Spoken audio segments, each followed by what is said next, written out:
Hey guys, and welcome to my channel. This video is going to be the super condensed summary of the patch 5.5 live letter with the producer that just aired. For anyone that missed it, we actually just had the showcase for the 6th expansion called Endwalker a short few hours ago, and Endwalker has been slated for a release in fall of 2021. If you want more information on that, I have a super quick summary video done already on my channel, and I'll keep that in the video description down below. So patch 5.5 has been broken up into two separate parts. The first part is going to come out on April 13th, and then part 2 at the end of May. This will involve a split between features such as the main scenario questline between part 1 and part 2.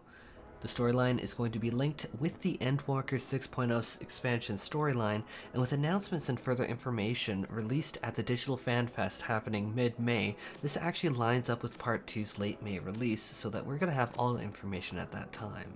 So patch 5.5's first part is slated to release on April 13th, and the second will be released at the end of the May. As with all mainstay patches, we are getting a new instance dungeon called the Pagelthan. I probably pronounced that really bad, which is seeming to have like Amalja themes, Amalja vibes, and likewise we can see the tower in the back, and so that's going to be an interesting dungeon for sure. Next up is that Chronicles of New Era has additional content for the Sword of Werlet, with brand new extreme trials called the Cloud Deck Extreme, with the diamond weapon being the primary boss. We also finally have the picture of the final mount for collecting all of the Shadowbringers dragons, and wow. All I can say is that was certainly worth farming them for, and that was a lot of farming for the record, and it was still worth it, and I can't wait to get it. That is incredible. That is actually so cool. Next up, we have a brand new Alliance raid following the Yorha Dark Apocalypse storyline. This live letter did hint that there are plans for PvE and PvP job adjustments for patch 5.5. However, this live letter did not go into the exact details of what they are, so that's going to be something announced in the future. Actually, on the note of PvP, the live letter did have that there are plans to try and amp up the rewards for taking part in PvP, and so there are new rewards such as this armor to incentivize players into entering the content, and this image was shown with this furry armor. And for the record, I should say, because we just had the bozjan Southern Front get its armor, which is kind of like a similar like super heavy armor vibe, and this is definitely its own distinct look. Like it has like its poofy poof fluffy bit here, and that's something that you don't get with those other armors, and dang it, y'all gonna make me PvP like crazy for this, aren't you? Anyhow, moving on, there are actually quite a few changes planned for the Save the Queen Shadowbringers Relic questlines that were announced in this live letter.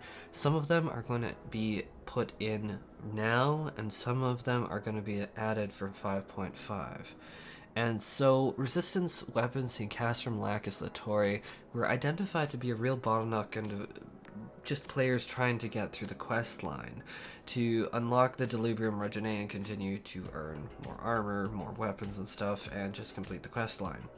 So really that was just a big problem that the developers have assessed, and there is actually a hot fix that is planned for patch 5.45, so not waiting until 5.5 to actually boost up the rewards there to incentivize people to actually go into there and help out players get through that quest line.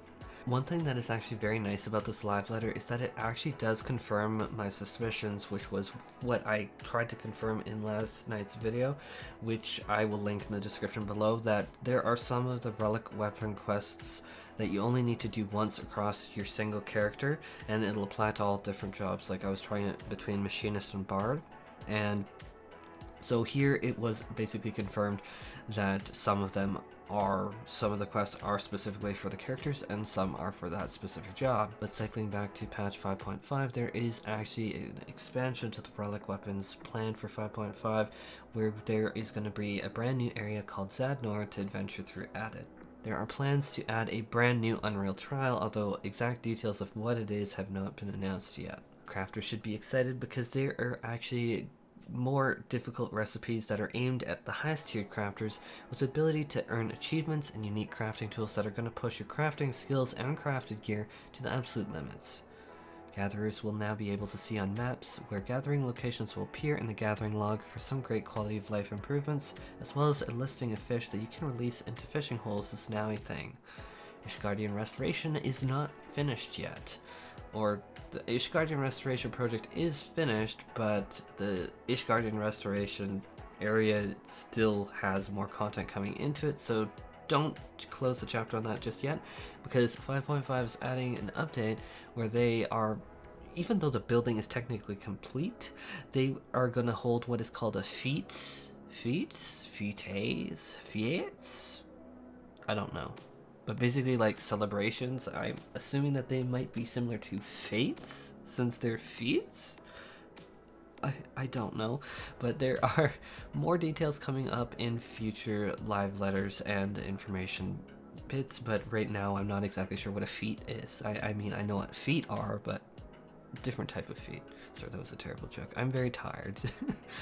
Also, there's going to be a brand new custom delivery client added with story quests in the firmament for crafters and gatherers. Triple Triad has updates to it to change the rules of 4-star cards and decks. Drop rates of cards are also going to be modified, as well as there is going to be a overall reward for collecting all of the Triple Triad cards, and so get collecting to get that reward. Explorer mode is going to be expanded upon to include all of the level 70 dungeons as options, as well as allow the level sync and item level sync to be disabled to allow for a fuller range of options as you're trying to G-pose your way to success. And bard instruments also are going to be something that you can actually use in Explorer mode. Ultimate Raiders are unfortunately going to be very disappointed with this news. I am sorry. But there was the plan for the Ultimate Raid to be the Dragon Song War Ultimate, and it was going to be originally slated for 5.55, so just before we would have our next expansion launch. Unfortunately, it has actually been delayed due to the pandemic to patch 6.1, and so that's going to be a little ways away. And so I know that many of my subscribers unfortunately are Ultimate Raiders, and so this actually is a really big bummer of news, I know, for everyone. I'm just hoping that everyone can try and be patient and understanding. I mean, given 2020 situation that is now turning into 2021 situation, I just hope that everyone can try and be understanding, because it was obvious when I was watching the live letter that the developers were really, they weren't happy to give this news, so I hope that everyone can try and be as understanding as possible.